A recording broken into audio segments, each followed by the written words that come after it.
There is a secretive legal system which facilitates the transfer of wealth from the poor world to the rich, and does so in the name of investment and development. The so-called Investor-State Dispute Settlement, or ISDS as more commonly known, allows corporations and investors to sue sovereign governments. Activist groups around the world are fighting to dismantle this system, which has no discernible benefit for states or their taxpayers. The media is slowly catching up to what is going on.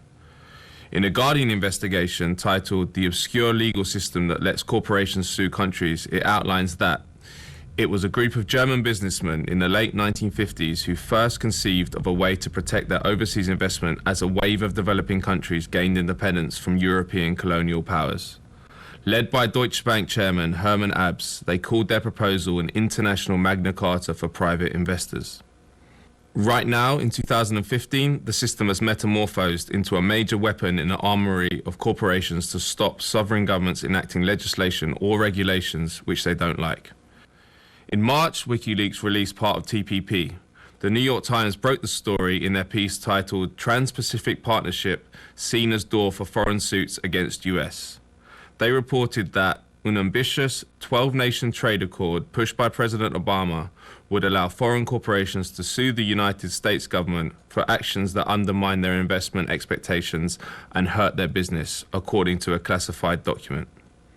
What the article didn't understand is that the US is already vulnerable to lawsuits based on the hundreds of investment treaties it is already party to. But, by some small miracle, the US has never lost an ISDS case. When the TPP full text was eventually released, a top Australian lawyer called the ISDS provisions in it a weapon of legal destruction, as shown here in The Guardian.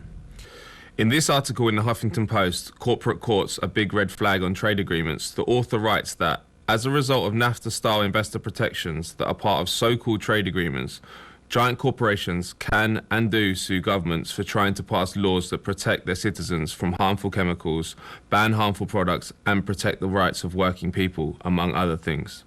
Corporations even sue governments for passing laws that might cause the investor in the corporations to make a bit less money, like raising the minimum wage.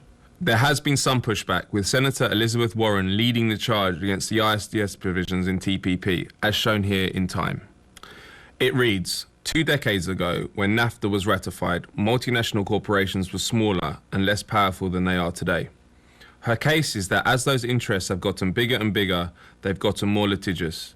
In the 4 decades from 1959 to 2002, there were fewer than 100 ISDS cases worldwide. Between 2010 and 2013 alone, there were more than 200.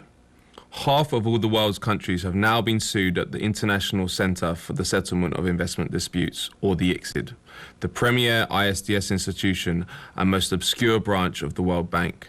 In Europe, it has become increasingly controversial.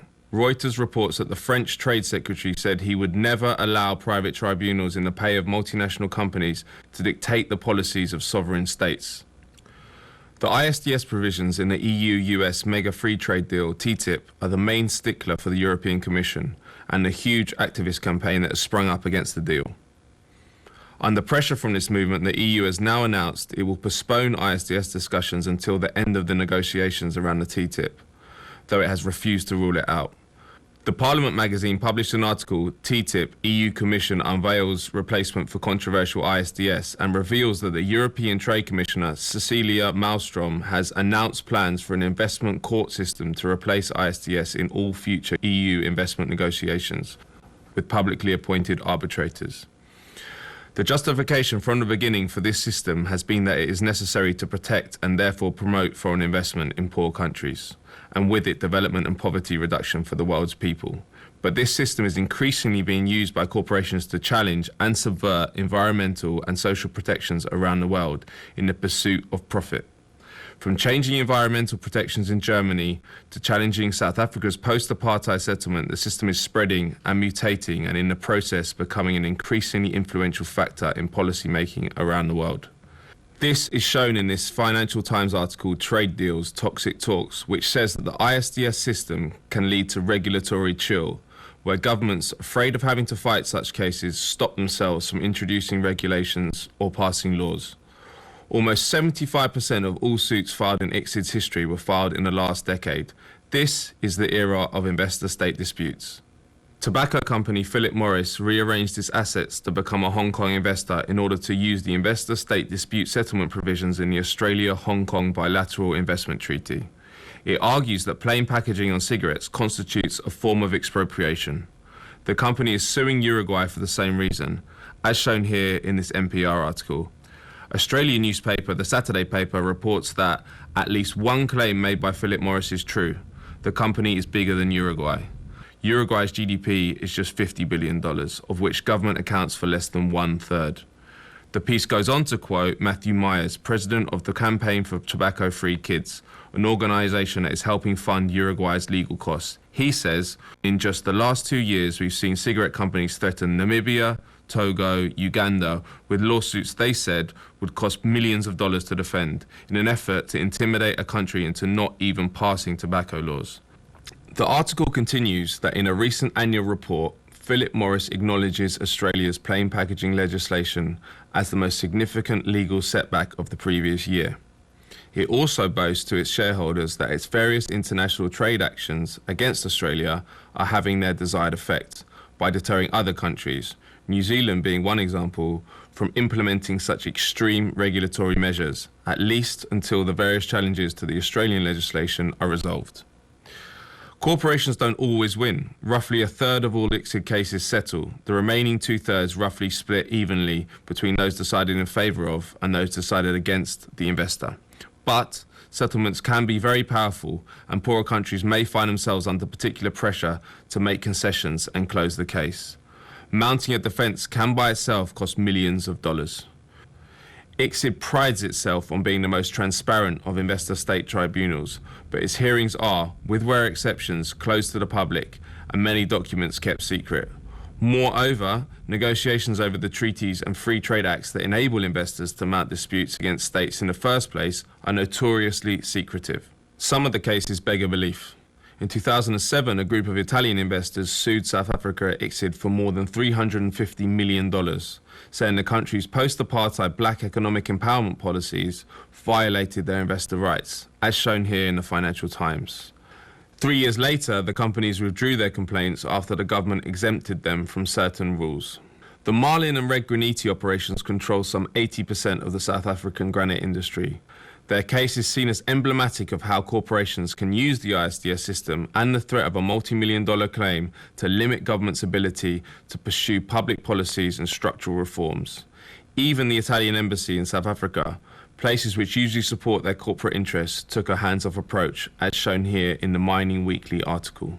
El Salvador is currently battling a $300 million case mounted at ICSID by Pacific Rim, a Canadian gold mining company recently bought out by Australian miner Oceana Gold. The company said El Salvador violated its investor rights after the tiny Central American country introduced a temporary ban on metal mining, citing concerns over widespread water contamination and environmental destruction. The final phase of the case began on El Salvador's Independence Day. This is not a coincidence. Salvadoran representative chose the date and are framing the case as a test of how much control the country has over its own destiny. At the moment, officials feel their hands are tied and fear, for example, that making the temporary ban on mining permanent could leave them open to a dozen more such suits. This Guardian article calls it an assault on democratic governance. Meanwhile, residents of San Sebastian, as reported here by McClatchy in northeastern El Salvador, have struggled to access justice or hold companies to account for environmental destruction wrought over a century mining the mountains for gold. Water is severely contaminated, soil laced with cyanide. Germany is also at court, battling a landmark claim lodged by Swedish energy company Vattenfall. The investor is demanding billions of dollars in compensation after Germany decided to phase out nuclear power in the wake of the Fukushima disaster, as the premier German broadsheet Der Spiegel shows. This case is ongoing, but Germany has faced Vattenfall before. In 2007, the company went to ICSID in protest over environmental restrictions placed by the city of Hamburg on its new coal plant. Germany settled and the plant is now up and running, seen by some as a symbol of how corporations have been able to trump local democratic decision-making via the ISDS system. In London and Washington, D.C., there is also an army of law firms and financiers who profit from the ISDS system. Law firms and investors use strategies such as treaty shopping for the best investor rights protections and structuring assets or filing claims accordingly. And there is now a growing number of third-party funders who see arbitration claims as a new asset class and highly lucrative business opportunity. With millions of dollars at their disposal, third-party funders assist companies by agreeing to fund their claim with non-recourse loans in exchange for a share of the final award. You look at the rapid rise of investment cases and you think, wow, the world didn't really expect this. And you wonder, is third-party funding going to put this on steroids? Said Catherine Rogers, Professor of Law at Penn State University, in this article, Speculate and Arbitrate to Accumulate, in the International Bar Association's magazine. Burford Capital, one of the largest of such financiers, saw its profits grow ninefold from 2010 to 2011, while another fund which invests in claims, Juridica, saw profits grow nearly 600% in the same period. The system has become a naked way to make money, and at the expense of some of the poorest people on the planet.